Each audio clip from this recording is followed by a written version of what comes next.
लेकिन मानव जायसवाल जल्दी अपनी बात पूरी करिए।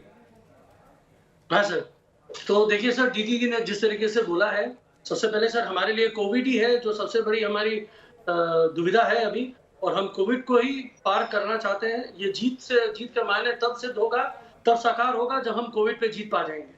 हमारी दीदी ने, कल नेत्री ने हम लोगों को सबको यही बोला कि हमारे लिए ये जीत कोई जीत नहीं है, जीत हमारी तब होगी जब हम कोविड को पछाड़ेंगे, और जिसके लिए हम निरंतर परस्पर काम कर रहे हैं। आपके मीडिया चैनल के थ्रू भी मैं बोलना चाहता हूँ, हमारा एक नया पोर्टल है, integrated management system for the beds, जिसके लिए जितने भी प्राइवेट हॉस्पिटल हैं, नहीं मानव जायसवाल जी, ये अच्छी बातें हैं। कोविड प्रायोरिटी पिछले 1.5 महीने में चुनावों के दौरान तो नहीं रही।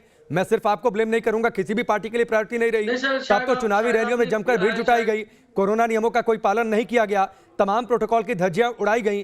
तो ये मत कहिए कि चुनावी समर के शुरुआत से ठीक है, अब एक बार फिर से मैंडेट मिल गया है, जिम्मेदारी ज्यादा अब हो गई है, तो अब सरकार सतर्क है। नहीं सर, आप शायद गलत चैनल को, गलत पार्टी को पूछ रहे हैं। सर हम टीएमसी से हैं, बीजेपी से नहीं है। बीजेपी वालों के लिए पश्चिम बंगाल में आप ही की सरकार थी ना मानव जायसवाल जी?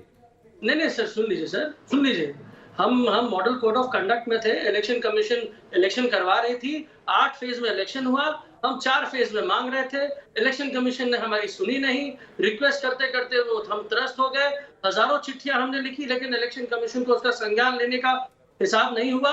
और आज हमने 8 फेज ऑफ इलेक्शन खत्म करने के बाद जो अहंकारी ग्रसित सरकार है, जिसके साथ से BJP, ED, CBI, IT, fake cell, media cell, election commission, पैसे और नहीं, अरे अब तो जिनके पास, अरे मानव जायसवाल जी देखिए, अब तो चुनाव समाप्त हो चुका है। सुन लीजिए सर, अरे सुनिए ना सर, चुनाव समाप्त हो चुका है। अब ये सब बातें चुनावी प्रचार के दौरान होती हैं। ये ज्यादा जरूरी है पूरे देश को जानने के लिए।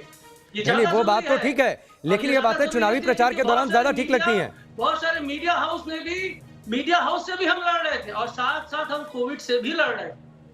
ये विदेश को नहीं, ये मत कहिए सर कि कोविड से लड़ रहे थे। ठीक है, मैं आता हूं आपके बात। ममता बनर्जी ने जो बड़ी बात कही है बंगाली मानुष की, सर कोलकाता में हर दूसरा टेस्ट कराने वाला आदमी पॉजिटिव है। मैं किसी एक पार्टी, किसी एक सरकार पर दोष नहीं देना चाहता हूं, लेकिन ये मानिए कि पूरे पॉलिटिकल सिस्टम ने इस चुनाव प्रचार में कोरोना नियमों की धज्जियां उड़ाई हैं, पूरे पॉलिटिकल सिस्टम में। मैं किसी एक पार्टी, किसी एक नेता को दोष नहीं दे रहा, मैं सिर्फ आपको दोष नहीं दे रहा, सारी पार्टियां बराबर की दोषी हैं। इसलिए ये मत कहिए कि कोरोना नियमों का बहुत ध्यान रखा गया। दोषी नहीं मान सकते हैं, नहीं कर सकते हैं। आप बोलिए बीजेपी दोषी है कि नहीं, पहले ये बोलिए। सारी पार्टियां दोषी है, बीजेपी दोषी है, आप दोषी हैं, कांग्रेस पार्टी दोषी है, लेफ्ट पार्टी दोषी है, सारी पार्टियां, सारे नेता बराबर के दोषी हैं।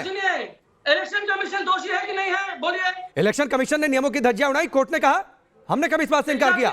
आप अपने पर कोई जिम्मेदारी नहीं लेना चाहते ना मानव जायसवाल जी, आप अपने ऊपर कोई जिम्मेदारी नहीं लेना चाहते हैं। बड़ी जीत बड़ा दायित्व लेकर आती है, उसको बड़ी विनम्रता से स्वीकार कीजिए। दायित्व का निर्वाह किया है सर, कार्य का निर्वाह करके बैठे हैं यहाँ पे, प्रवचन नहीं करते हैं, दरबार नहीं लगाते हैं, कार्य का निर्वाह करते हैं। नहीं, आपकी रैलियों में तो लोग आए नहीं थे, आपके रोड शो में तो हर लोग मास्क पहन कर आए थे, आपके रोड शो में तो बाकायदा सोशल डिस्टेंसिंग का ध्यान रखा गया था।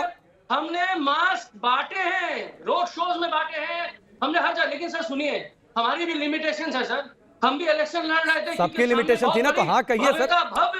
भव्य रूपी तो मानव जी, यही बात तो मैं कह रहा हूँ सर। घृणा है सर, हम लोग इलेक्शन लड़ रहे थे। हमारी नेत्री ने बार बार बोला कि इलेक्शन हमारे लिए बेमायने लग रहा है, क्योंकि हमको लड़ना पड़ेगा, क्योंकि इनके पास तो सब कुछ है, और ये देश को जिस तरीके से त्रासदी में ले जा रहे हैं, उनके खिलाफ तो खड़ा होना होगा। बलिदान दे रहे हैं सर। ठीक है, मतलब चुनाव जीतना है, चुनाव लड़ना है।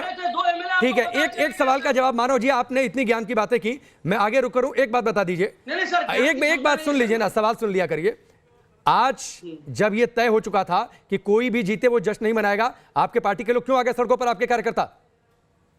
अच्छा सर, एक बात बताइए तो, मैं सुधी से आपको पूछना चाहता हूँ, हमारे पार्टी के लड़के लोग जो गए हैं, आपको पता है जितने एमएलए जो जीते हैं, जितने लोग जो जीत रहे हैं, जितने जो कर्मी लोग हैं, सबको मना किया जा रहा है वापस घर में जाइए। और सर आप वो वीडियो चलाइए, उसमें 90% लोगों ने मास्क पहना है। 90% लोगों ने नहीं पहना है मानव जायसवाल, 90% लोगों ने नहीं पहना है। आप गलत कह रहे हैं। तस्वीरें हमने भी चलाई और तस्वीरें दिखाई भी हैं। उसके बाद चुनाव आयोग ने संज्ञान लिया, उसके बाद सख्त चिट्ठियां बोल रहे हैं। और आपको सर एक तो और वीडियो आएगा, मैं दिखाऊंगा, मेरे पास वो वीडियो डिलीट हो गया। उठक बैठक कराई है पुलिस वालों ने बंगाल में, वो भी काली घाट में उठक बैठक करवाई है कि भैया आप घर जाइए। हो रहा है सर, देखिए हम भी कोशिश कर रहे हैं, भावुकता से लोग चले आ रहे हैं। भावुकता जो है ना सर, यही तो प्रॉब्लम है हमारे देश का। भावुक होके किसी ने आंख से आंसू गिरा दिए, हम ठीक है, मैं आता हूं। पिघल गए और हमने वोट मानव जी, मैं आता हूं।